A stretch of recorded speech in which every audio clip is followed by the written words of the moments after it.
Good morning guys, and in front of me is Google Pixel 10, and let me show you how to activate developer options.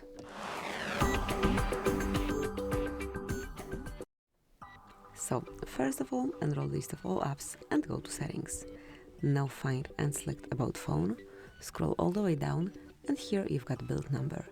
Now tap on it 7 times, then provide your PIN code, passcode, fingerprint, whatever you use, mark next, and as you can see from now on, you are a developer.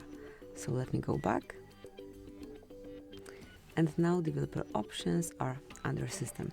Just enroll system, scroll down, and enroll developer options. So as you can see here, you can smoothly use them however you like.